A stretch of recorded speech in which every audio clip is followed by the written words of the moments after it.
안녕하세요. 정일TV 양정일입니다. 내년 4월 15일 국회의원 총선거가 열리죠.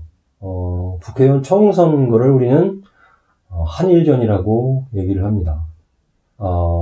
우리나라 국회의원을 뽑는 선거가 왜 한일전인가 이렇게 의아하게 생각하는 분들도 계시겠습니다. 그 궁금증과 의아함을 역사적인 근거를 가지고 풀어드리도록 하겠습니다. 왜 내년 총선은 한일전일 수밖에 없는가? 말씀을 드리도록 하겠습니다. 우리나라는 1945년 8월 15일 일제강압 통치, 식민 통치로부터 해방이 됐습니다. 물론 우리 자주적인 힘으로 맞이한 해방은 아니지만 외세의 어떤 그 강대국 간의 싸움에 의해서 얻어진 그런 해방이었지만 우리는 독립된 국가로서의 면모를 갖출 수가 있었습니다. 그 어느 나라, 세계 어느 나라에서도 식민지로부터 독립해서 독립국가를 만들면 제일 먼저 하는 일이 부역자들 잡아 색출하는 겁니다. 그래야 제대로 된 나라를 만들 수 있기 때문인 것이죠. 우리도 1948년 이러한 작업을 시작했습니다. 반민특위, 반민족행위처벌특별위원회를 만들어서 친일파들을 하나하나 잡기 시작합니다.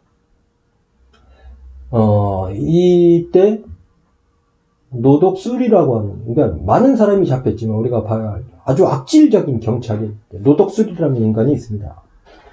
이 인간이 얼마나 악독하냐면 일본 경찰조차 혀를 내두르고 말릴 정도로 가혹한 고문을 하기, 고문 기술자였고 피도 눈물도 없는 그런 인간이었습니다. 이 인간이 1927년 신간의 간부진들을 검거해서 9명을 검거해서 혹독한 고문을 통해서 3명을 죽음에 이르기까지 합니다. 또 그 이듬해인 28년에는 젊은 청년으로 구성된 19세에서 23세로 구성된 협조회라는 비밀 결사단체가 있습니다. 독립단체죠. 이 단체를 적발해서 또 주동자들을 검거하고, 그리고 여기서도 엄청나게 심한 가혹한 고문을 통해서 마찬가지로 3명이 또 죽게 됩니다. 이 이외에도 수많은 독립수사들이 노덕술에 의해서 체포되고 혹독한 고문을 당하고 죽임을 당했습니다. 또 한 명이 김창룡이라는 사람입니다.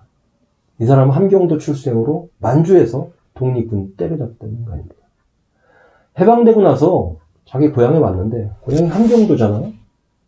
그럼 당시에는 3.8 북한이 지배하던 땅이었으니까 당연히 전범으로 체포돼서 사형선고를 받았는데, 이강 가다가 도망을 쳐요. 도망을 쳐서 또 잡혔는데 또 도망치고, 참 도망은 잘 다녀요. 그리고서 남한으로 내려와서 이승만 품에 안기죠. 그래서 방척부대를 만들고 군대 내에서 또 좌익색출이라는 명분으로 수많은 사람들을 가두고 고문하고 죽인 인간이 김창룡이라는 인간입니다.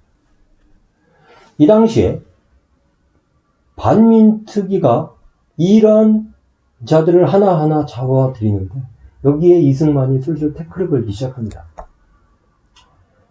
이승만이 그런 얘기를 합니다. 노덕술은 애국자인데 그 사람을 어떻게 풀어줄 수 있는 방법을 모색하시오 라고 지시를 내립니다. 대통령이 지시 내리는데 어떻게 풀어줬죠. 근데 이승만의 머리에서는 어떻게 독립운동을 했다고 그렇게 알고 있는데, 그런 사람이 친일 경찰, 독립투사 때려잡던 경찰을 애국자라고 얘기를 하고 풀어달라고 얘기를 할까요? 이승만은 결코 독립운동을 하지 않았습니다. 많은 사람들이 독립투사, 독립운동한 것으로 잘못 알고 계시는데, 그를 자세히 알아보면 독립운동한 적 별로 없습니다. 오히려 독립운동 진영 분열시키고 횡령하고, 그리고 조직 분란 일으키는데 가장 앞장서서 했던 사람이 바로 이승만입니다.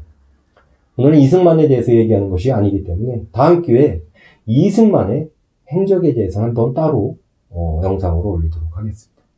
어쨌든 이렇게 해서 풀려난 노덕술은 경찰 수뇌부들끼리 모여서 반민특위를 없앨 북리를 합니다. 그리고 1949년 반민특위를 친일 경찰들이 습격해서 친일파 잡으려고 만든 반민특위를 오히려 친일파들이 반민특위 위원들을 구타 그리고 불법으로 체포해서 와해시켜버립니다. 민족 정기를 바로 세울 수 있는 기회가 사실은 날아간 겁니다. 이것은 바로 독립운동가들을 철저하게 배제하고 친일파들로 구성된 정부를 만든 이승만이 있었기 때문에 가능한 것입니다. 이승만은 우리 민족 정기를 바로 세우는데 가장 앞장서서 해방을 놓은 해방꾼이었습니다. 그러면 이 친일파, 친일경찰, 경찰뿐만 아니라 군인, 그리고 재판부, 법조계, 재계, 그리고 행정, 권력에 얼마나 많은 친일파들이 있었는가. 단적으로 경찰의 예를 들어서 한번 보도록 하겠습니다. 이 이승만이라는 인간이 이 친일파들을 얼마나 등용했는가. 1946년 11월 현재입니다. 해방되고 난 이후죠.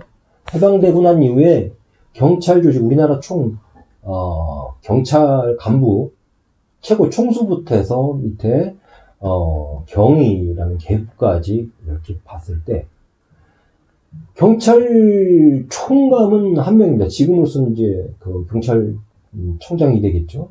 한 명인데, 이 사람이 친일파입니다. 100%죠. 한 명 중에 한 명이니까. 그 다음에 이제 본부장이 8명이 있었습니다. 전국에. 이 중에 5명이 친일파로 구성이 되어 있어요. 그리고 경찰서장은 10명인데 그 중에 8명이 친일 악질 경찰들이 여전히 경찰서장을 하고 있었던 겁니다. 경감, 총경, 경위 이렇게 내려올수록 80% 이상이 바로 친일파로 구성된 경찰이라는 것을 우리는 알 수가 있습니다. 여기서 우리나라가 해방된 이후에 이 사람들이 다시 요직에 앉으면서 무슨 일을 했겠습니까? 독립사들을 어떤 식으로든 때려잡아야 자기의 정통성을, 그나마 없는 정통성이지만 자기가 존립 기반이 되기 때문에 독립사들 때려잡는데 혈안이 돼서 빨갱이 하면서 때려잡고 돌아다녔다. 이 사람들입니다.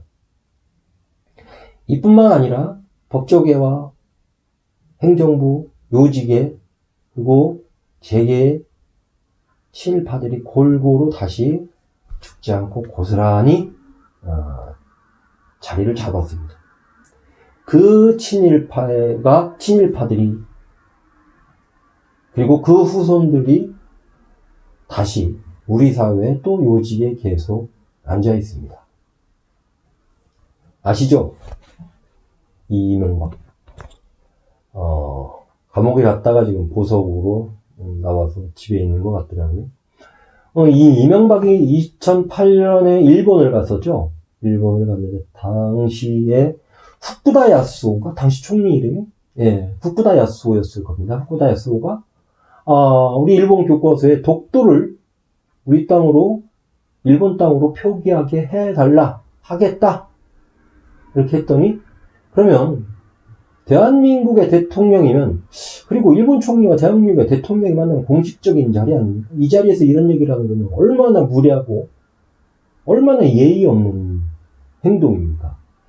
그러면, 국빈이고 뭐고, 공식 행사고 뭐고, 일어나서 귀싸대기한테 올려붙여야 제대로 된 대한민국의 대통령의 모습일 것입니다. 안 그래? 아니, 내 땅을 지 땅으로 하겠다는데, 거기에 대해서, 주먹은 아니라도 한 방 날리긴 해야 될 거 아닙니까? 어떤 식으로든.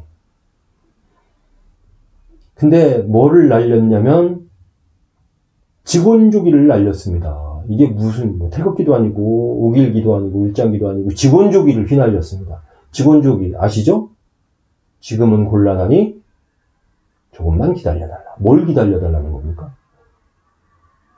조금만 기다리면 독도 일본 땅으로 해주겠다라는 말 아닙니까? 뼛속까지 친일파가 이명박이죠. 네. 다음. 지금, 어디야?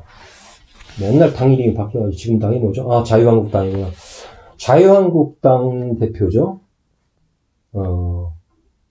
이 나경원,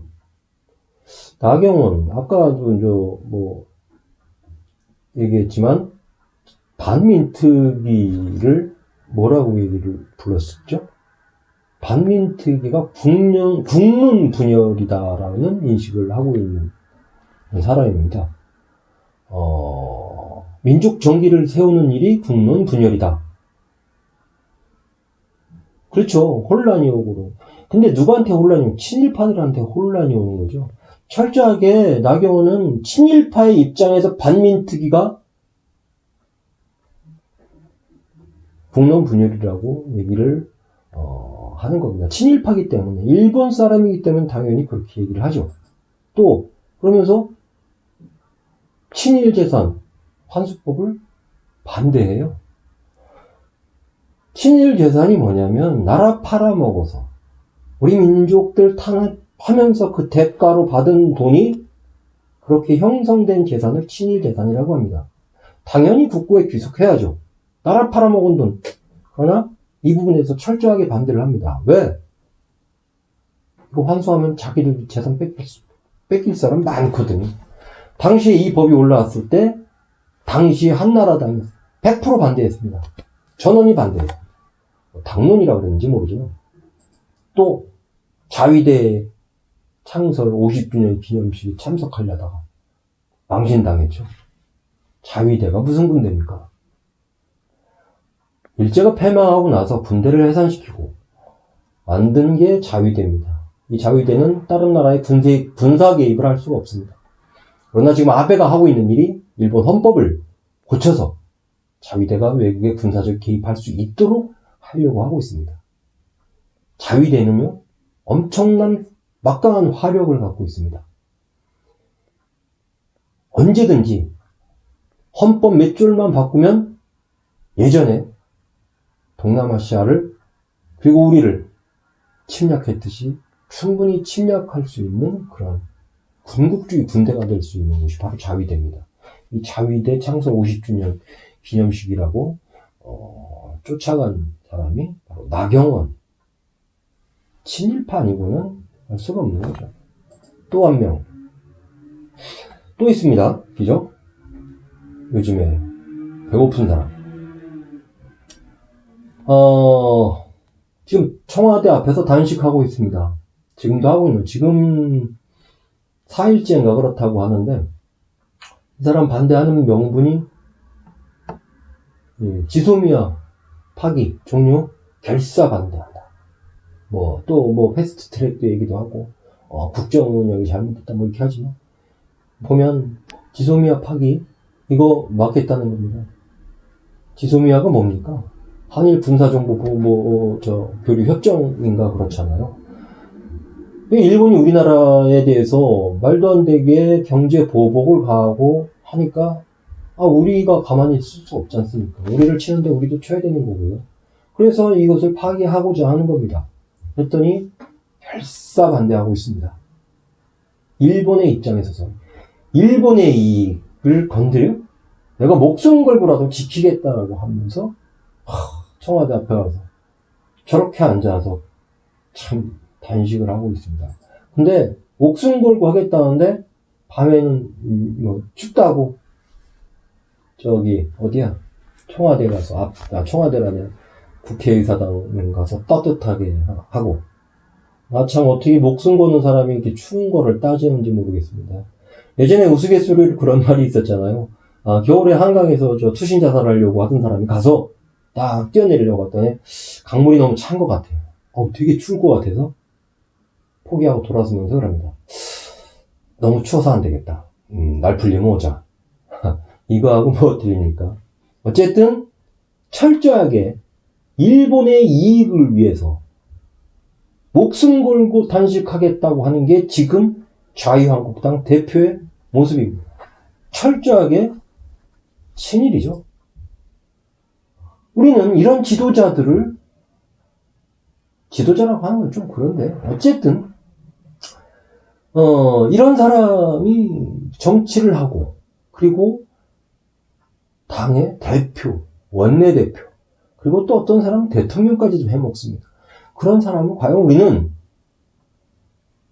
우리의 지도자, 우리 편이 됐건 어쨌건 대한민국 정치를 하는 사람으로서 인정할 수 있겠는가? 결코 없습니다. 이런 사람을 우리는 일본 사람, 아니 일본 놈이라고 합니다. 이런 일본 놈들과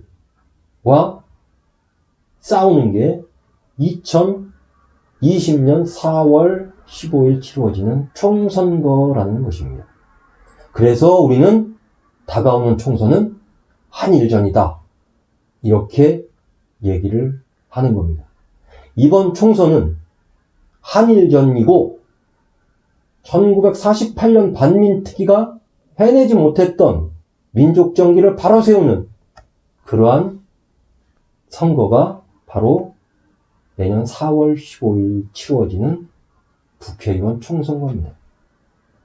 적극적으로 해서 우리 나서서 주변에 알리고 해서 이번에 반드시 민족정기를 바로 세우는 그런 날로 만들어 갔으면 좋겠습니다. 이상으로 마치겠습니다. 감사합니다.